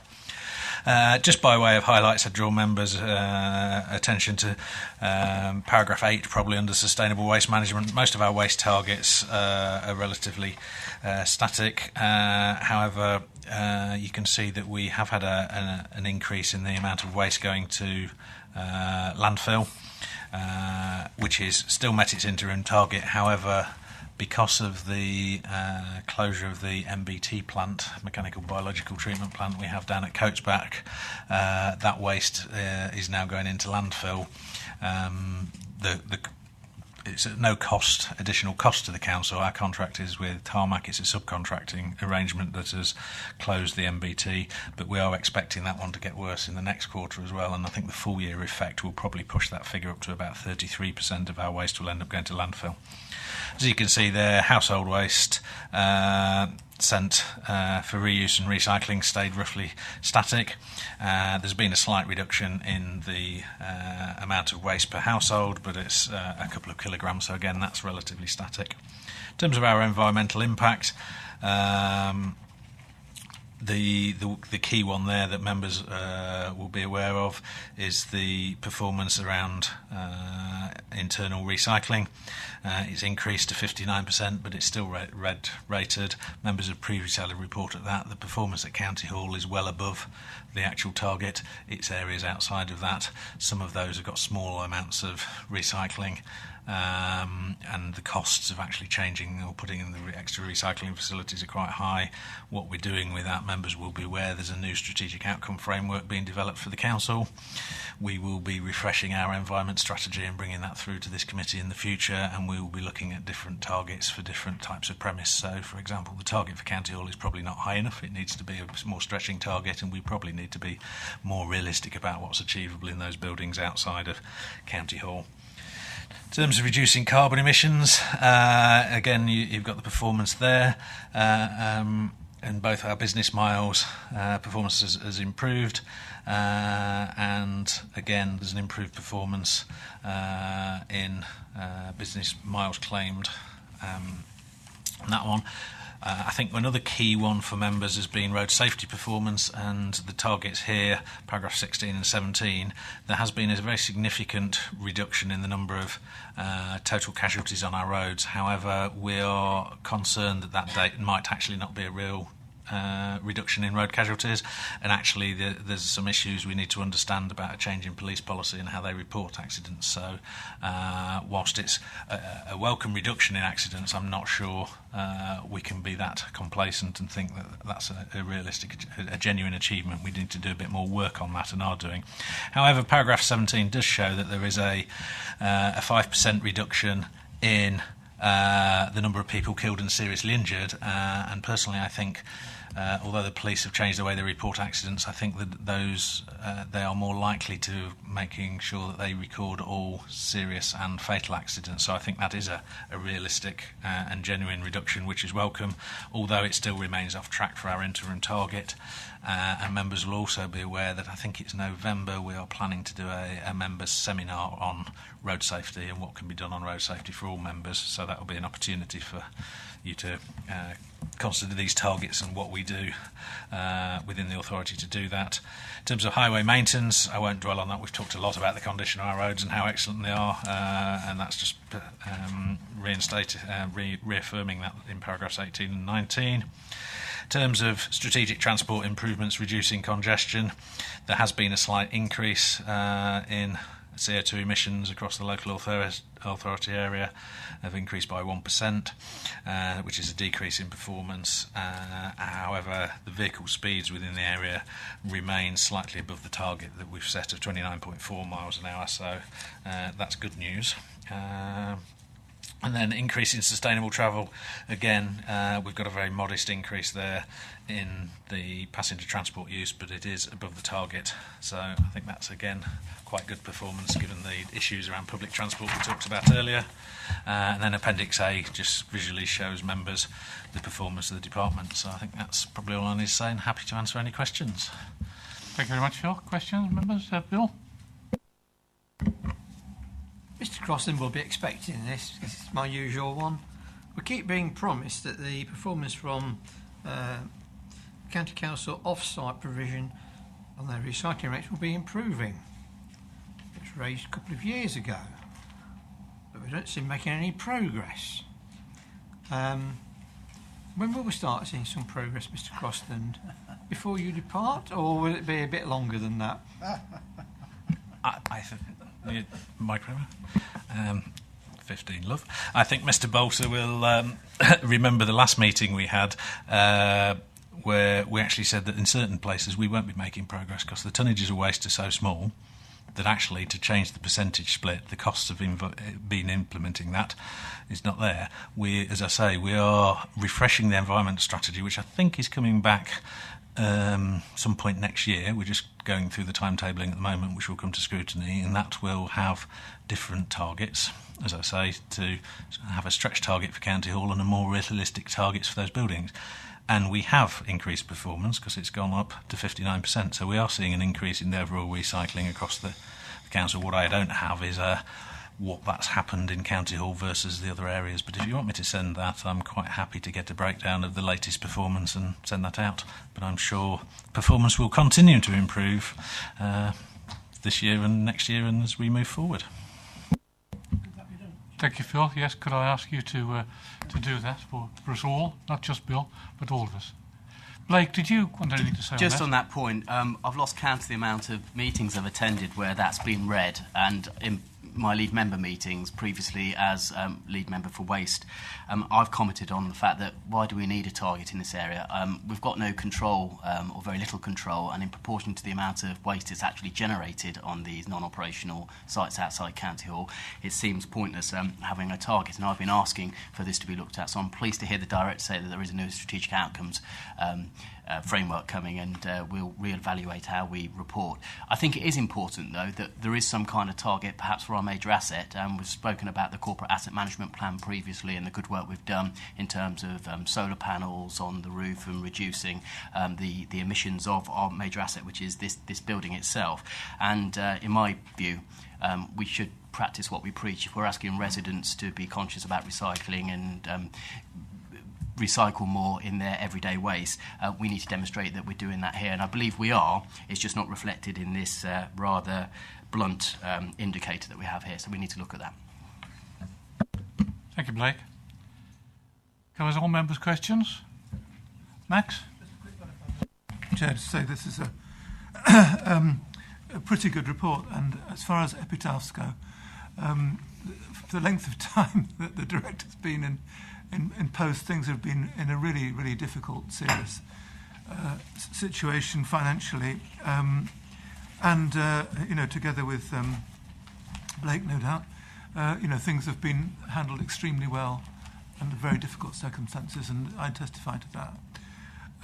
So nothing on the report that I'd particularly highlight as a problem, a long-term problem, notwithstanding what's been said, and some generally excellent results over the piece.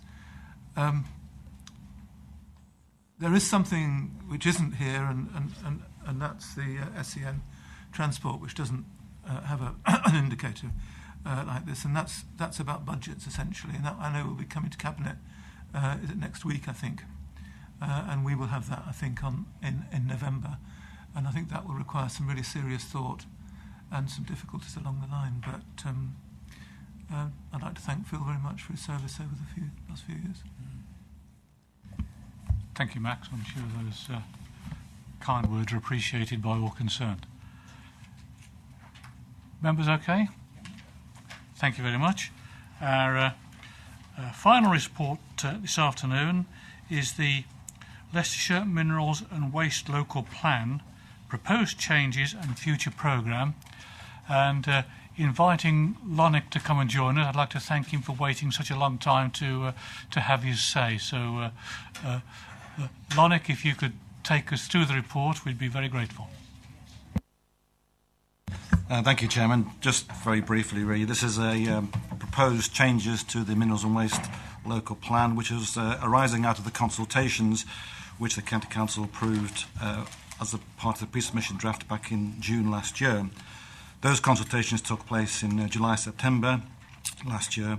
One of the key issues that was arising out of that was issues around how our construction and demolition wastes were handled. That led us to look again at the figures that we had, and we recast those figures.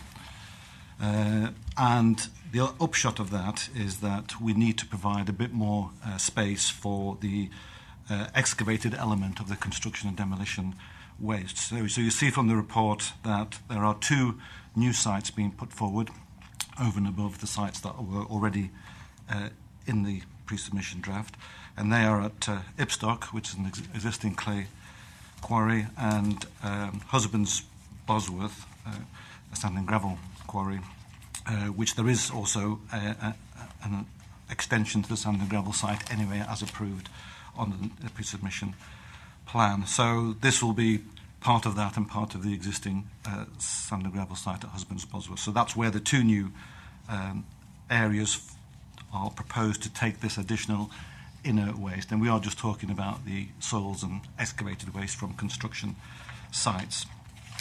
There are some other consequential minor changes to the plan which are outlined in the report. And also you'll see from the report that the next steps is that this will go to Cabinet next week, followed by the County Council also in September. And then we'll go out to consultation again. That's something we have to do with a view to submit to the Secretary of State the whole plan in spring next year, and he will then examine it and hopefully get an adoption sometime early in 2019. Thank you, Chairman. Thank you, Onik. Members, over to you. Any questions or comments? No. Members find the report very satisfactory, Onik. Thank you very much. That concludes the business on the agenda this afternoon, except to point out to you the future meetings of this committee. Chairman, may I just add my thanks to Mr Croston for the sparring we've had over the last 4 years, and it's all been in very good humour, and I think we've come to the conclusion that it's about 50-50, I think. I think we kept the score all the way through, so it was pretty good. So, wishing the best for the future. Thank you, Bill. From my experience, I would declare it an honourable draw. Thank you. The dates of the next meetings are listed down here, and Anna will be sending out diary appointments for you for these meetings shortly. Thank you, Anna. There are no urgent items, so I declare the meeting closed. Thank you for your attendance, thank you for your participations, and from the committee, goodbye, Phil.